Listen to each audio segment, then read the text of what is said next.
been. Where did you dig up that old fossil? Going into Toshi Station to pick up some power converters. That's no moon. We're all fine here now, thank you. How are you? Welcome to the Star Wars Nerds Podcast. I'm Dan Vadabonker. And I'm Kenton Larson. Happy 40th anniversary of The Empire Strikes Back, Kenton. And a happy 40th to you too. I'm wearing, as I said, I've got a baseball style. See, it's a baseball style 3/4 sleeve, embarrassing to wear shirt with Empire Strikes Back. Why is it embarrassing to wear? It's the colors, all of it calls attention to itself in a way that when you're in public you don't necessarily want. Is it an old shirt? Is it vintage? It's retro, but I picked it up. In a way, it's vintage because I think I got it 10 years ago. But okay. It's embarrassing. It's loud, and when I wear it, people tend to go, "Hey, Star Wars!" You know, like, "Hey, all right." Like you get, like it's not just like it's not faded. Like it's just bright, and people want to say something. And I noticed today you posted on Twitter that you said happy anniversary, or maybe this is on the Star Wars account that you on Instagram where you talked about. I did it both. I did it on both. So you showed that you talked about when you went to see The Empire Strikes Back 40 years ago, and you have both your ticket stubs for the first 2 times you saw the movie in Boston. And a program. There was a program for the premiere because it was a big Interesting. Event. What was in the program? It's got it just basically says. Adults had to pay $15. I went by myself. I was a kid. Adults, it was $15 in 1980. My ticket was $2, if you can believe it. I'm on my ticket stub. Well, I believe that. Yeah. So parents had to, if adults came, they had to pay $15, and it was tax deductible. It was like a fundraiser, and it says a champagne and apple cider reception, which I don't recall it. I don't recall. I think I missed it. Or it's just it was probably just a little table with some. You were too devastated by the news at the end of the movie. You were too blown away by the conclusion of the film. You're like, who the hell wants to drink apple cider right now? Right. I can't deal with this. At a time like this. So and it's funny today, just pure coincidence, I came across, this was when I lived in Boston for 2 years with my parents. And I came across some notes that my dad kept about that experience. And so when we moved all back home, he said, here's what we liked the most about the trip. 3 of us, being my mom, my dad, and my sister, say Harvard Square is the greatest part of the trip, was being close to Harvard Square. Kenton says, Empire Strikes Back. It says in his notes.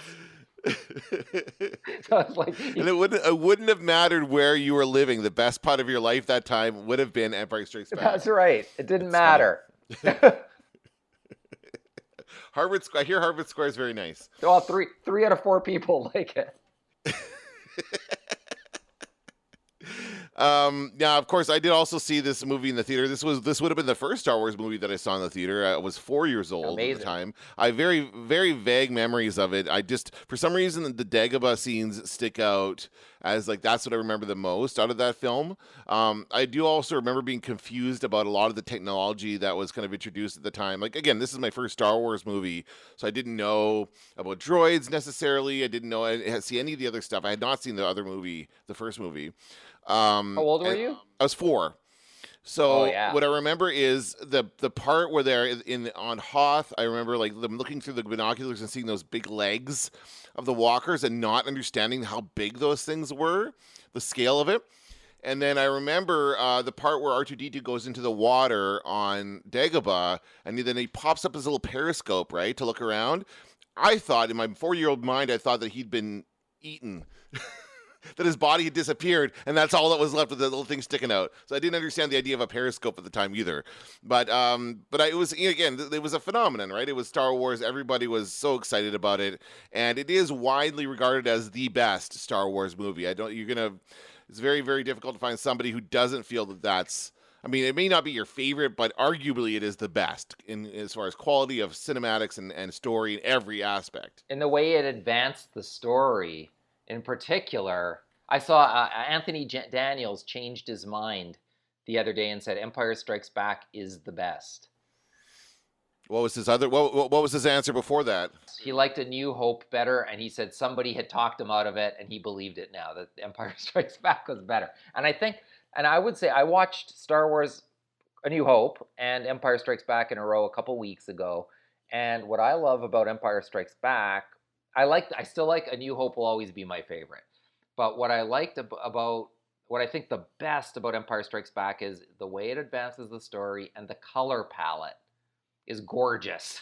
There's something about it. Yeah, I remember. I remember the first time I actually watched it on HD and on a no, it was a Blu-ray. It was a DVD, but I was watching it on an HD TV as opposed to just a regular TV that we used to have. And just that whole Hoth sequence just strikes me as holy crap. That looks amazing. Like it just all looks so cool. And the differences between Hoth, Dagobah, Cloud City, like each setting has a very specific color palette, and they're all different from each other, and I really, really enjoy that. Even my favorite scene for years and years, my favorite scene from Empire has been the asteroid chase. Not only because of the amazing special effects of seeing those ships weave in and out of those asteroids, but the music is amazing. It's always been my favorite theme from Star Wars, is that da da da da da da da da, and it just kind of goes, and then the whole part with the space slug and them kind of flying out of it at the end. That was just a very, very cool sequence. And it probably remains my favorite part of the film, is just that whole asteroid. I like that they split up the heroes. They split Luke away from Han and Leia. You have the great kind of Han and Leia romance developing, which is something we never saw coming. I don't think anybody, again, at the time, we didn't know that Leia and Luke were brother and sister, so we thought that was going to be their romance, right? We thought they were going to be Luke and Leia, and there was a bit of a hint of that at the beginning, because she kisses Luke, gross, but she kisses Luke instead of Han to make him jealous. And we're like, oh, there still could be a love triangle there, but then very quickly it turns out, no, it's Han and Leia. At the end, by the end of that movie, it's Han and Leia, and there's no question. So I think that was a very interesting way to go. Yeah, and I remember, I think it was my sister saw a commercial for Empire Strikes Back, and she came running into my room because you couldn't record it back then. Come running in. I just saw a commercial for it, and she goes, and you'll never believe it, Luke and Leia get married. What? And I was like, what? That's what I said. I was like, what did you see? And it had to have been in the preview. They must have shown them kissing. Kissing. Okay. They must have cut because they knew it was deceptive. Right. Same thing that you do now. They show now of course they shoot things that are not in the movie for the trailer. They didn't do that back then, but they'll show things to mislead you into thinking one thing when it's actually the other thing. That's interesting. Yeah, so look, that was the takeaway, and that is what everybody expected going in.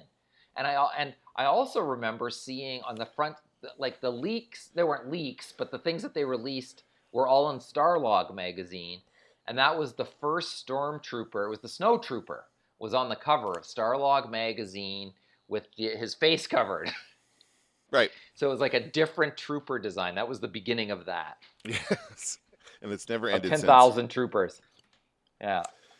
Yeah. It's a very cool. And again, I do appreciate all the aspects of it. It is probably technically the better movie, but I still have a soft spot for Return of the Jedi because of same the reason why A New Hope is your favorite is because that's the first one you saw. That's the one you have strongest memories of. And I do have the strongest memories of seeing Return of the Jedi in theaters. I saw that one more than once in the theater. I'm pretty sure I only saw Empire once in the theater when it came out. But I don't really, like I said, I don't really remember it. But it's just such an amazing overall film, and it's very, very difficult to top. And I mean, obviously, it was. I don't know that it was a better experience for George Lucas, was it? I don't know. You've read more about the behind the scenes stuff. He certainly learned from his mistakes, right? Yeah, Irvin Kershner directed Empire Strikes Back, right? Under the tutelage of George Lucas, who had the mythology. But I guess right. George was like a co-director of sorts on the show, but I know a lot of the stuff, like if you go to Rinsler's making of book on Empire Strikes Back, there's a lot of stuff like that Kershner and Harrison Ford improv'd on the set and stuff. There's a lot of that stuff sort of floating around. So I think, that's something that George Lucas wouldn't normally have done, right? Like he was not great at that kind of stuff. There was more of that, and it also looks like Kershner was extremely obsessed with the detail-oriented stuff. Like this needs to happen and that, and we need to explain this, and we need to explain that, and why would this happen, and why would that happen? like far more detail oriented than like some of the subsequent movies. Like we're picking apart the Rise of Skywalker for that very reason. Where it was like J.J. Abrams doesn't seem like a guy who's obsessed with little fine details, or if he is, they're not the same ones the audience isn't obsessed with. Whereas Kirshner seemed to really have like a vision of his own for within the Star Wars universe. And even you mentioned the part about you thought R2D2 had been eaten. Well, that scene in the tree blew kids' minds. They didn't know what to make of that. That's like a David Lynch scene out of a movie or something. It's so weird. Like you're asking kids to basically understand the metaphor of the tree. Right, and that it's not real life, and that it's a vision, right? Like you don't understand that. Certainly, I did not understand that when I was 4. Yeah, that was it was kind of our first surreal moment in Star Wars, our first not actual real life thing. I guess that was the first Force vision that we saw. I guess we didn't know what it was called back then. Oh no, he had one. He saw Ben Kenobi on Hoth. Does that count? That's a ghost, though, right? Yeah. So that's a vision. That's a Force ghost. I don't know that a Force ghost is a vision. Is I it think Luke's that's a different vision, or is it does the ghost appear to you, or is it your vision that allows you to see the ghost? I think we're opening a can of worms here that we don't want to go into. I think that my feeling is that when a Force ghost appears, they appear to you deliberately, and it's not part of a Force vision. Whereas a Force vision is something you have when you're like right into it. And Luke has some. Like we see him later on when he's training. We see him have the vision of his friends in pain, like because that's why they're torturing Han, right, on Cloud City to get Luke to come.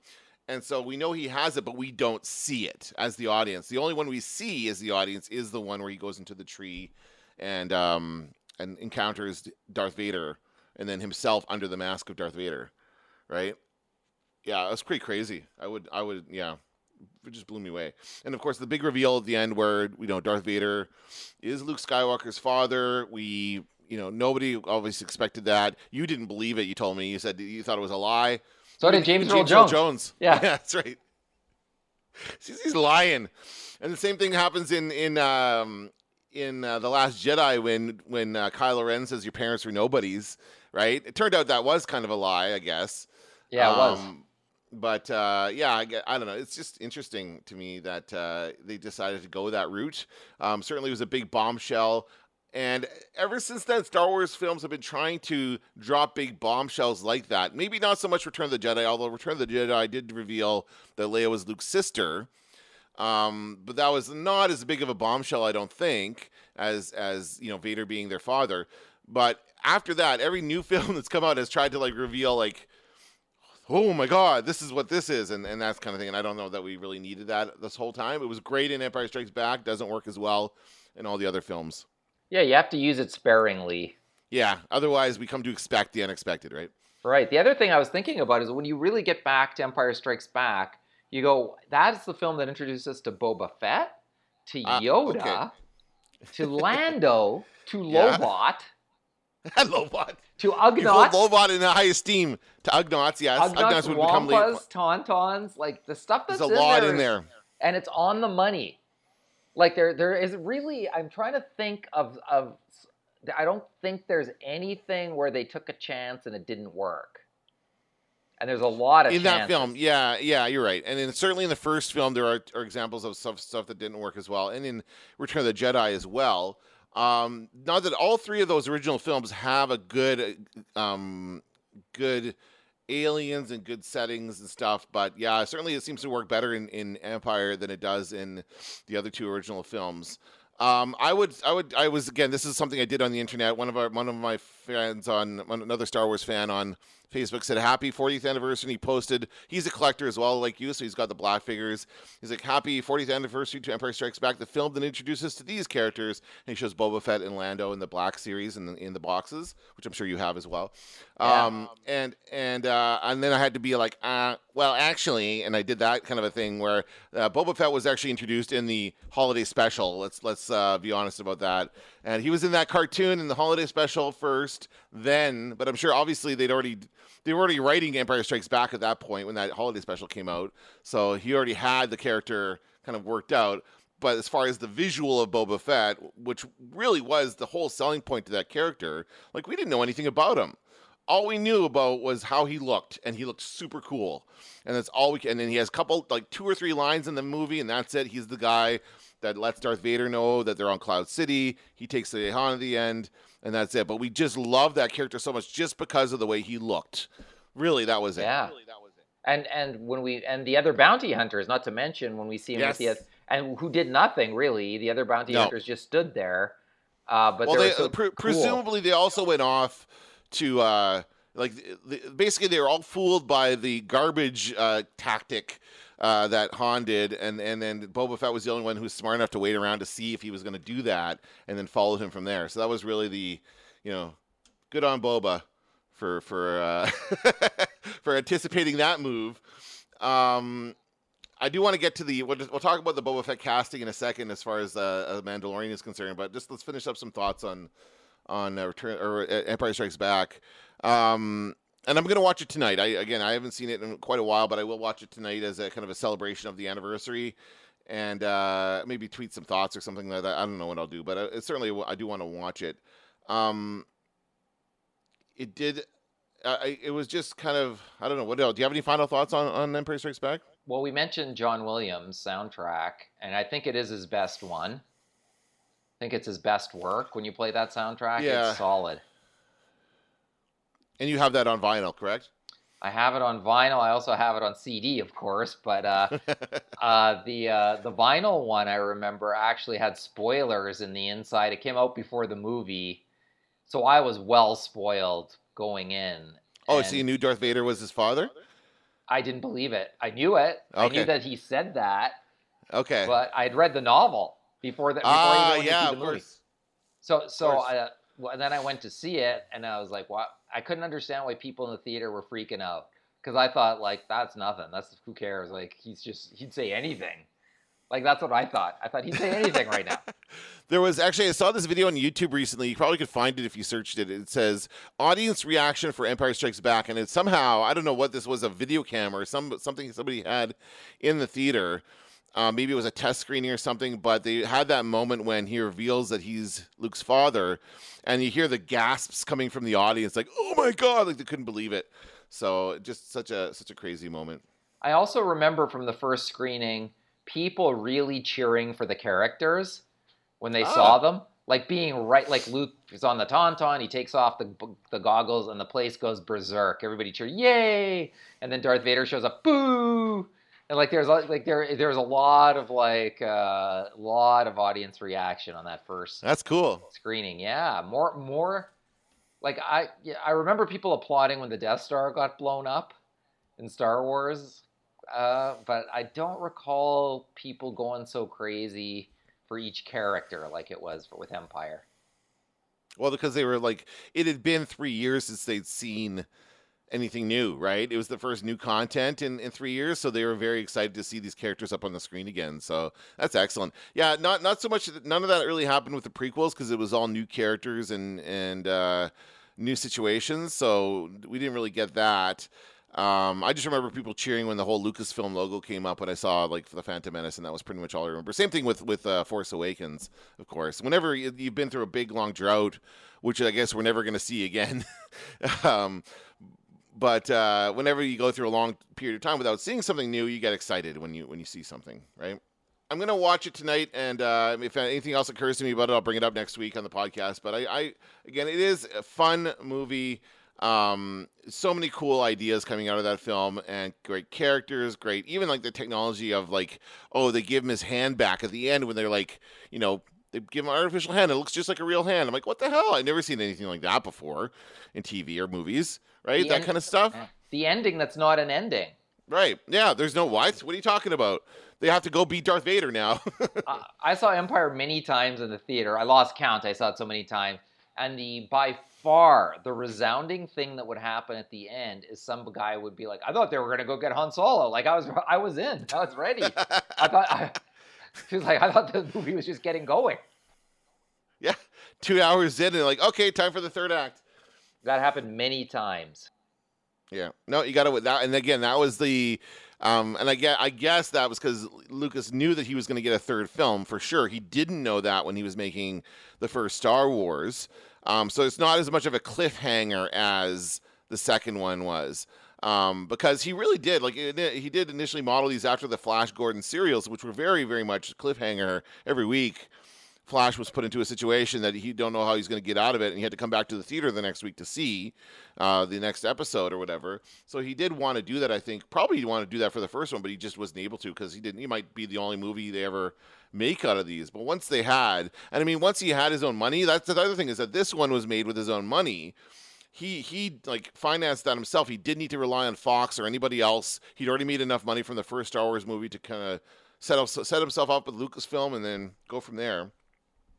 And so he really did have complete creative control over it. I would also say about Empire, if Star Wars wouldn't have been successful, we would have had Splinter of the Mind's Eye. Yes, that's right. Yes, and that's what the sequel would have been.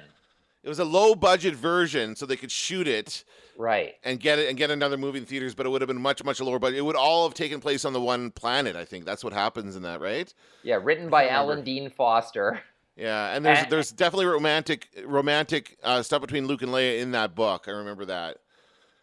Yeah. Yeah, man, that's crazy. That could have been Empire Strikes Back. It would have been a totally different future for Star Wars had they gone in that direction. Yeah, that's true. But I think that at that point, the directions already changed. If Star Wars is not a success, then everything changes, right? I mean, it just changes everything about entertainment in general. But if that movie doesn't do well in the box office, then sure, they make a second one. Probably doesn't do as well because it's not even close to as impressive as the first one. And then it dies there. And then someone brings it back like 20 years later. Anyway. And how about Jaws 2? Remember Jaws 2, the big piece of crap? Actually, in retrospect, Jaws 2 was one of the stronger entries, as it turns out. Oh my God, Jaws 3 is the one that's really the big piece of shit. I think I prefer Jaws the Revenge to Jaws 3D. I guess it was called 3D.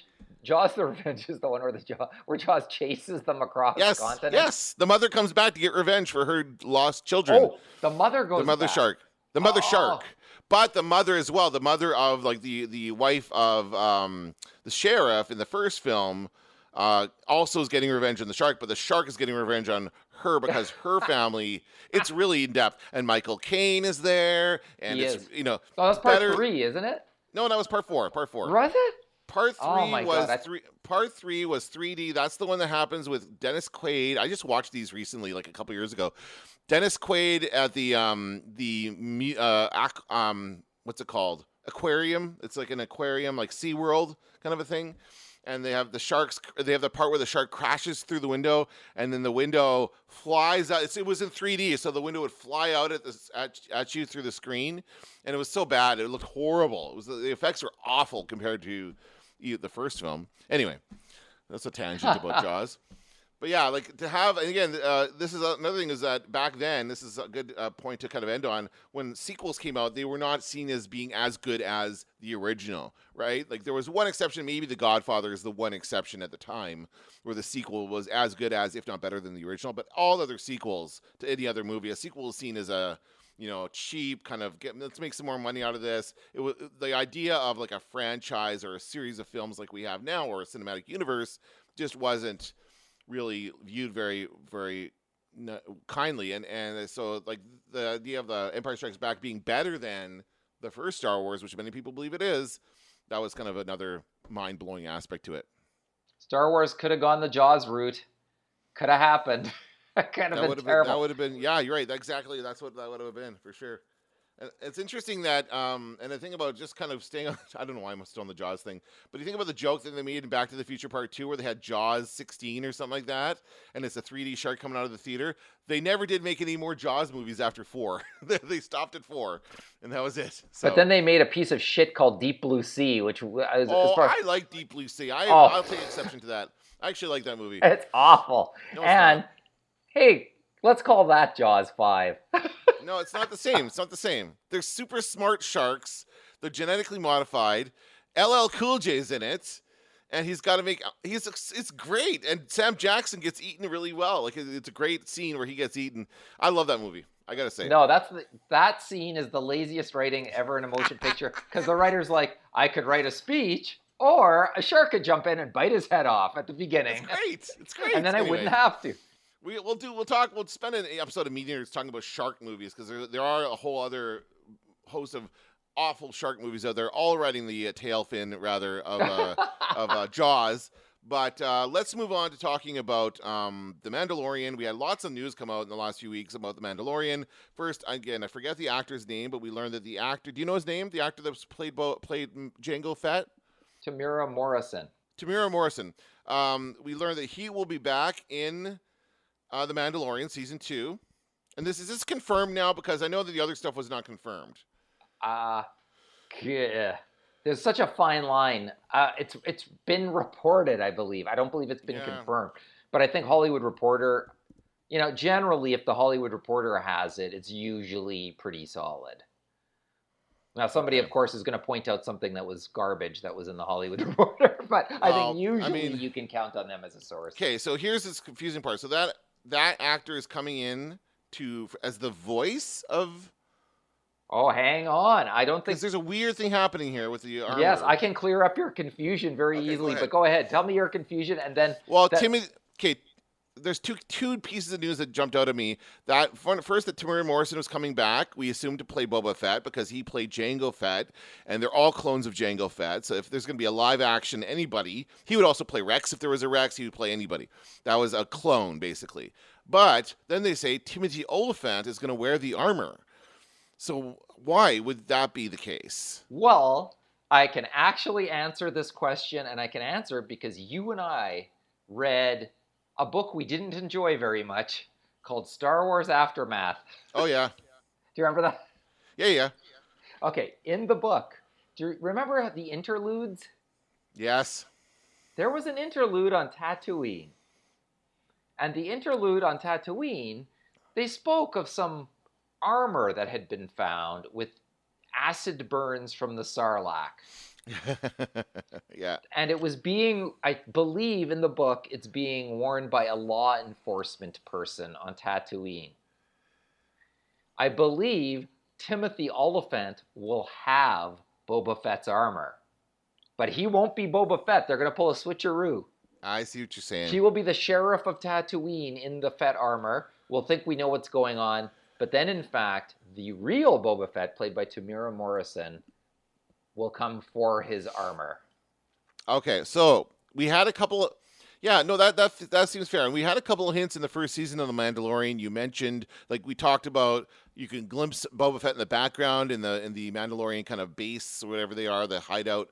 You also I don't mentioned... think that was him, ultimately. Okay, well, people say that was him. Whatever, if it wasn't, it wasn't. You also got very excited about the sound of spurs at the end of one episode because that was him. Okay, that was him. So that's the sound of Boba Fett's armor jingling or whatever that was. And we do hear it we watched the scene over. We heard it in the scene on in Empire Strikes Back when we first see him. And then so that would mean that is Timothy Olyphant's character following around Mando at this point. I believe he will be a sheriff. We're going to go back to Tatooine, which means Amy Sedaris may be back. We go back to Tatooine. I liked her. That was fine. I have no problem with that. And we killed the kid who couldn't act, so that's good. And I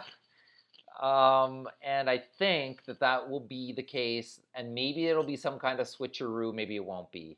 I know that it's very difficult for them to keep this stuff under wraps, and that people are starved for Star Wars information, and this stuff is going to be leaked, but I really hate knowing that this is going to happen. I would much rather have been surprised by the reveal of Boba Fett in armor, and that turning out to be maybe Timothy Olyphant, and then we find Tamira Morrison coming, and all that. If that proves to be true, and I don't think it's a pretty solid theory, then it's kind of a letdown because I like to be surprised by this stuff. The Baby Yoda thing, like they were so good at keeping that a secret, that just blew everybody away. So why can I not keep this other stuff a secret? It seems like the problem is with casting. That's there's a leak somewhere in that system, right? Casting. Yes, someone in casting is being paid good money to leak this stuff to the Hollywood Reporter, and Are they ever? they need to replace everybody in that department. I also think part of that probably has to do with celebrities now want the bragging rights well in advance of the thing being aired.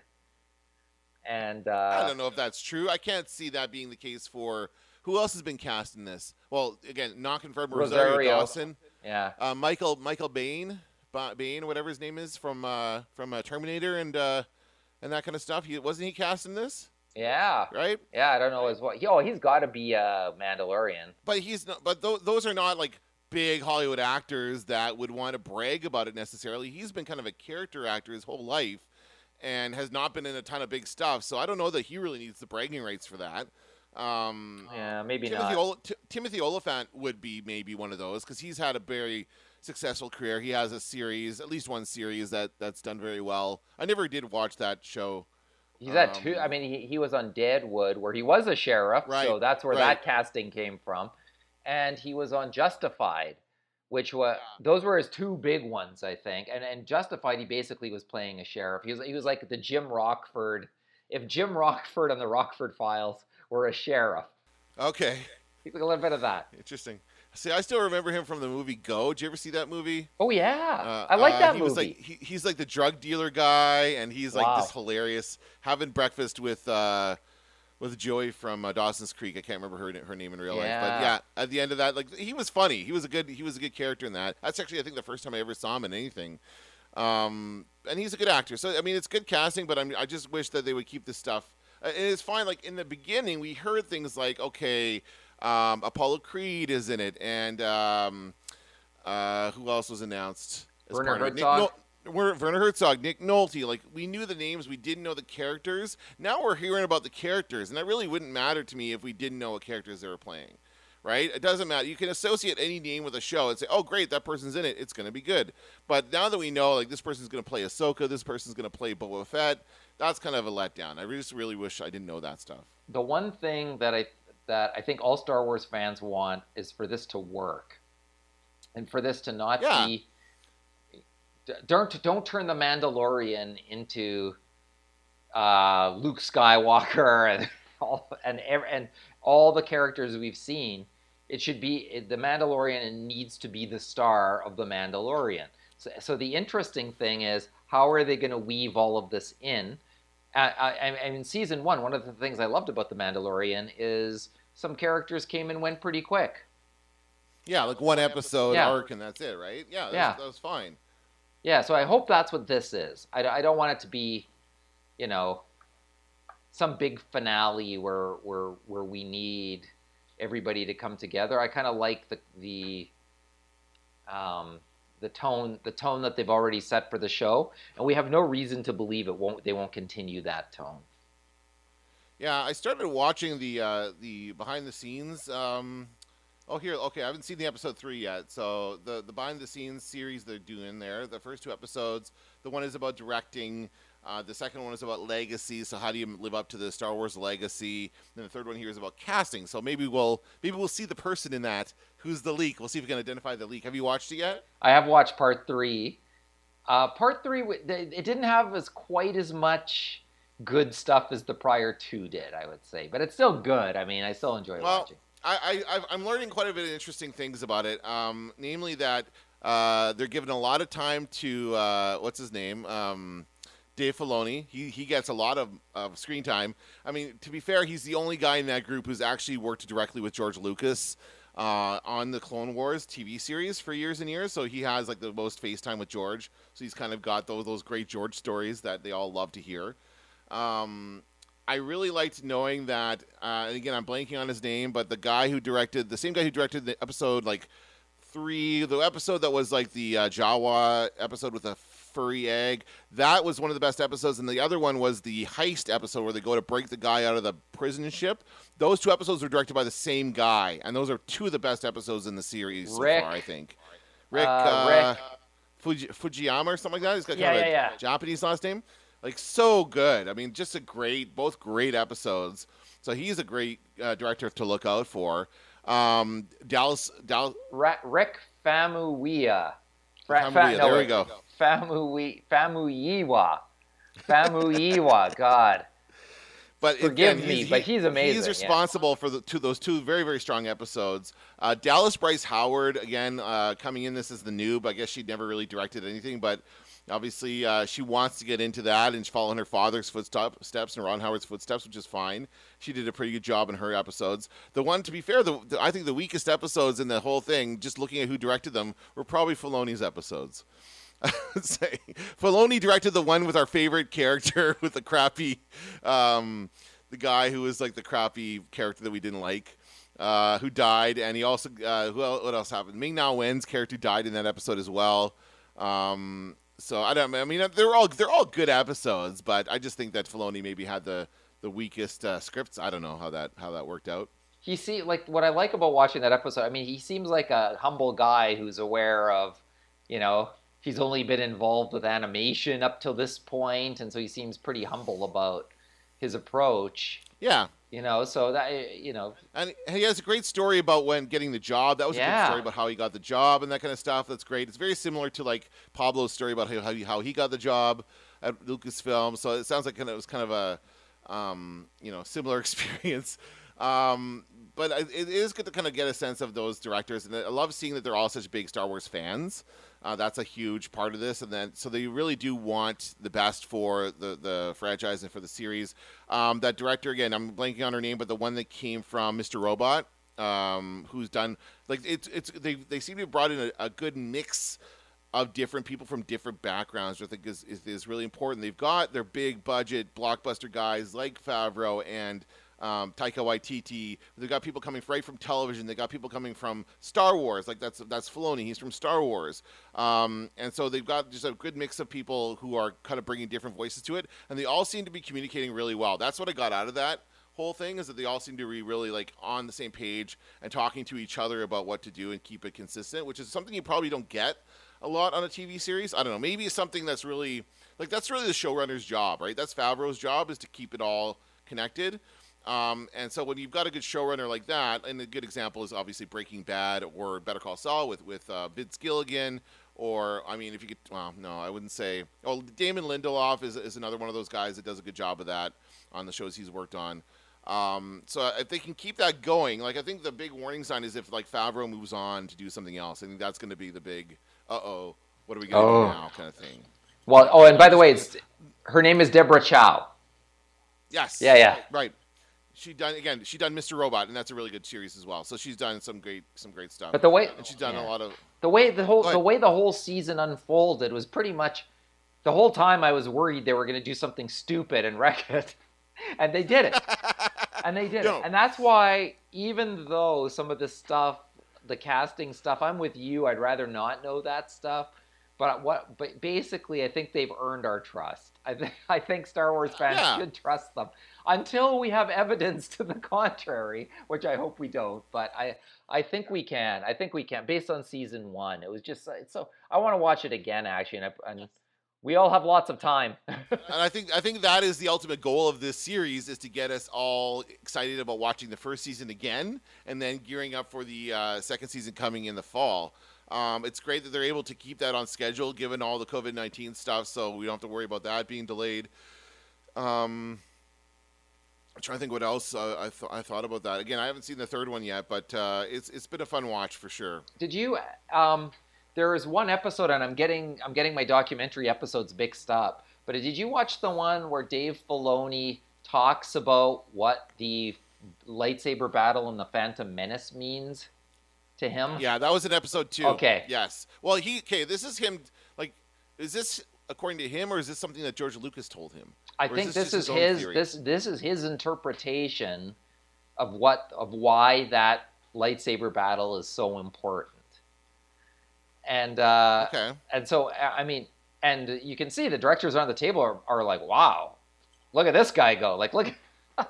They're like, he certainly thought about this more than anybody else has thought about this. That's right. Well, more than Pablo. Well, Pablo wasn't working there yet for Phantom Menace. But I would say that, and I get what he's saying. So just in case anybody hasn't seen it, he basically says that it's because Qui-Gon is fighting for for Anakin, because he knows that he can't leave Anakin alone, because he believes Anakin is the chosen one, and nobody else will guide him the way he could. And he knows that the Jedi Council is corrupt, and he doesn't trust the Jedi Council anymore. And then he ends up, of course, entrusting him to Obi-Wan.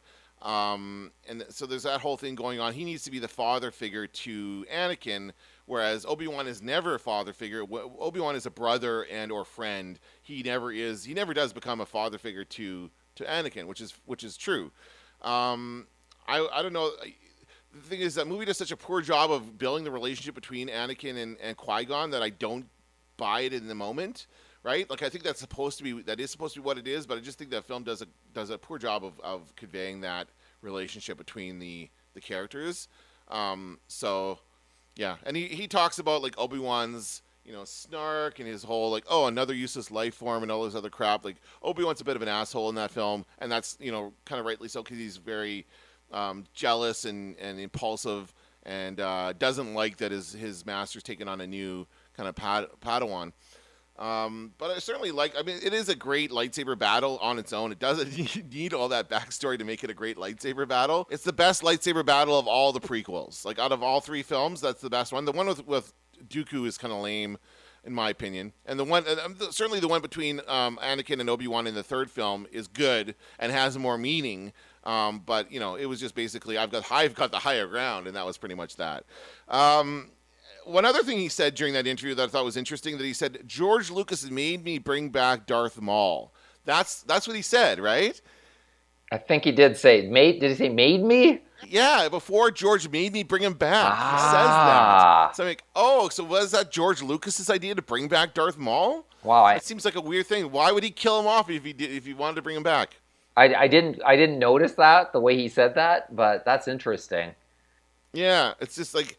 and that's, again, those are the details that they gloss over. Like, how did he come back? How did he get his legs? We don't know.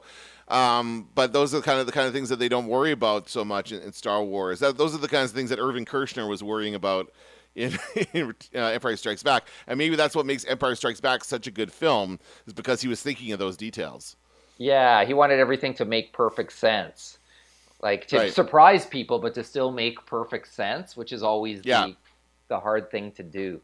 But I was thinking about it, and in the prequels, if Darth Maul would not have been cut in half, or if he would have been and then come back in the prequels, it might have been far more interesting to kind of see Maul and Darth Tyrannus. What the F was that? Christopher Lee. He was Dooku. Christopher Lee, Dooku. I couldn't think of his name. Dooku and Maul could have fought it out to be the apprentice of Palpatine, or maybe Anakin becomes the apprentice, Darth Vader, and then the other two are kind of like, let's team up and let's there could have been something interesting that you could have made out of that. I've referred to this series before. There is a YouTube series called What If episodes 1, 2, 3 were good? And so this guy actually makes a series of like, here's how to rewrite these scripts and make them good movies. And he does a really good job with it. And he works in, he doesn't kill Darth Maul at the end of the first movie. He works in Owen Lars in a much, much better way, so that Owen Lars and Obi-Wan are friends. In that, like works that character, so he's not just a guy that gets the baby at the end of the movies. He's actually part of that whole thing. So that was really interesting, and so that's a good thing to watch if you've never seen, just for any listeners who haven't seen it. It's a good way to kind of take a look at these films and see what if we could do this in a different way. Obviously, we can't do that now, but I'm glad they brought back Darth Maul. I just think it's interesting that Lucas, maybe he regretted it. Maybe he wished that he had not killed him off at the end of the first movie, but it was too late. At that point, the movies were done. They were developing this animated series. They said, oh, well, now's my chance to bring him back. It's animated. I don't know that George Lucas ever felt like it was... obviously, it is canon and it's considered canon now, but I certainly think that he probably had an idea that it was not like as real as the real-life movies, right? The animations it was for kids. From Kenner's Star Wars collection comes the Stormtrooper, the Sand People, and all 20 action figures, including new Hammerhead, Snaggletooth, and more, each sold separately. And now, Boba Fett, Star Wars villain with his laser rifle. Boba Fett is not yet available in stores, but you can get him free with 4 proofs of purchase from any Star Wars action figures. Details on specially marked packs at participating stores. Offer ends May 31st. Star Wars action figures sold separately from Kenner. So we've been having, behind the scenes, we've been having a nightmare of a problem with our audio today, with my audio specifically. I have no idea what the hell's going on, but I'm going to try and figure it out. So let's wrap up this podcast before we lose it all together. Is there anything else you want to talk about as far as Star Wars news this week? I've been noticing, okay, we can't go to stores anymore. So I just noticed that. No, I'm just kidding. So one of the things that I've noticed that is definitely what's happened in the Star Wars collectible circles these days is suddenly it's the rise of the mail order Star Wars figure from wherever you can get it, including Amazon, which sometimes gets this stuff and sometimes doesn't. But it's become far more of an online game for collectors than just like visiting the local Toys R Us used to be. Okay. So I think that I've noticed that's had an impact. And then there's some people who have just taken the opportunity to stop collecting, stop spending money. I guess that's a good excuse, right? Especially if you've already dropped thousands of dollars on a collection. You're like, oh, this is as good as time as I need to stop. It's funny because that kind of reminds me of the old, like the original, mail order things they used to do with the first figures, right? Well, they gave you a card and then you sent away for the... I remember I didn't do this with Star Wars, but I did this with G.I. Joe. There was a couple of figures you had to send away for, collect the proof of purchase from the G.I. Joe figures and send away for like the Cobra Commander with the hood and stuff like that. So that was a big part of my childhood, was sending away for those things. It was very, very cool when they came in the mail. So has it become more of a challenge? Have you continued to collect, or are you still... I have not been to a store. The other day, now these days the grocery store consists of people going into the grocery store and then everybody else who has to wait in the car. Have you noticed that? No. Are we not doing the lineup anymore? Is that the new thing? They are, but you're only allowed one family member at a time. Oh, yeah, that's right. Yeah. Okay, I knew that. So I don't bring my kids anywhere with me when I go to the store. So I'm the guy waiting in the car. That's me. Oh, okay. Sometimes awkwardly looking at some other guy sitting across from me in his car staring straight ahead when you're parked nose to nose. Right.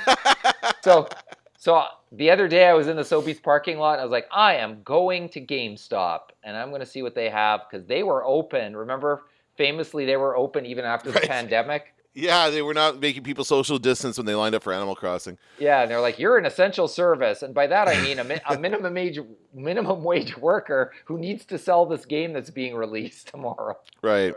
So they made everybody, so I was like, surely that'll be open. And I walked over there and it was like, closed? No, not open, closed. I guess now they're erring on the side of don't open at this point. And so I have yet to be at a place that has any form of that kind of collectible in it. So I don't even know what's out there. Like, it's the 40th anniversary Empire toys all came out this week. It'd be kind of cool to see those in person. So you're not buying anything online? You're not going to Amazon? It's so much work.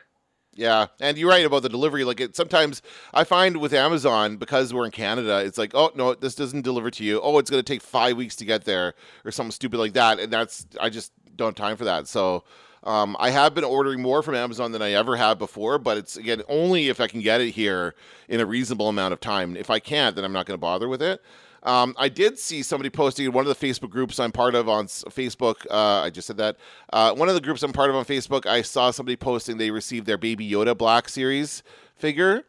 And so the Baby Yoda comes with the a knob that he plays with, the knob for the control lever. He comes with a frog. He comes with a knob.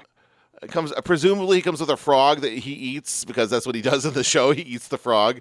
But it's a very, very small, and it's like, I wonder, like, they must love it when there's a figure like that, because the cost of making that is so much less than making a regular sized black figure, because it's like to scale, right? Now I wonder does that mean it's cheaper? Is that a cheaper figure because it's less plastic involved, or how does that work? I know probably that the bigger ones are more expensive.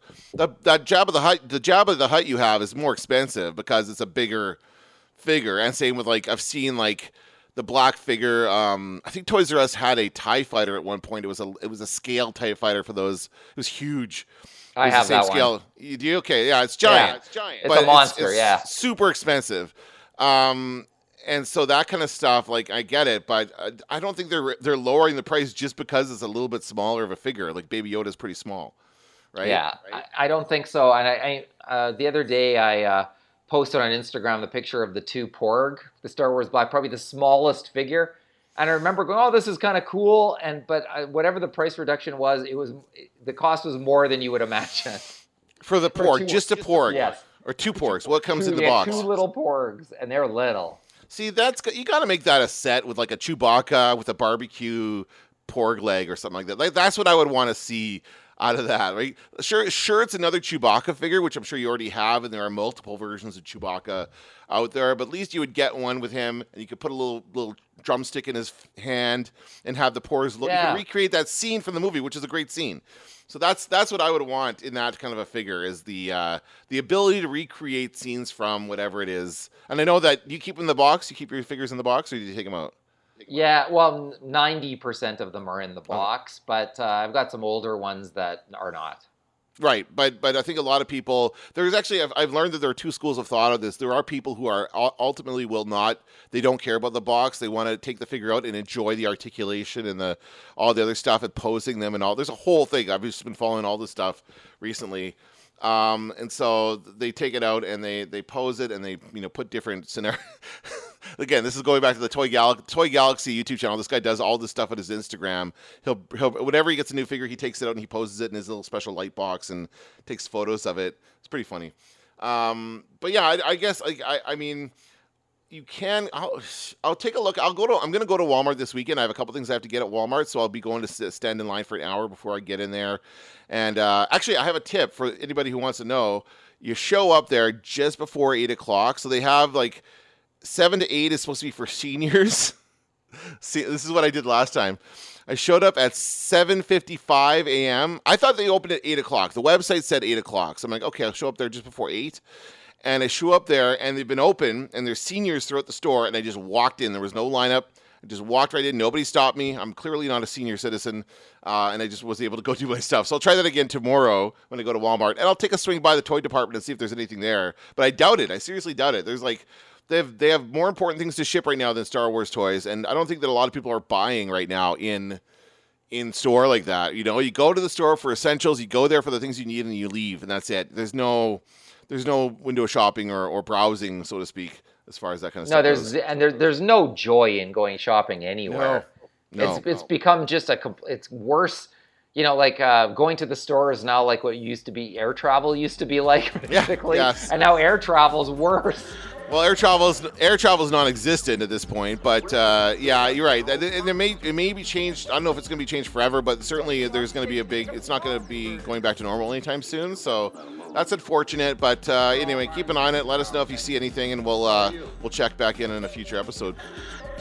That's going to do it for this episode of the Star Wars Nerds. I'm Dan Vadewonker. I'm Kenton Larson. Don't let the Force get you on the app. This had better work. Where did you dig up that old fossil?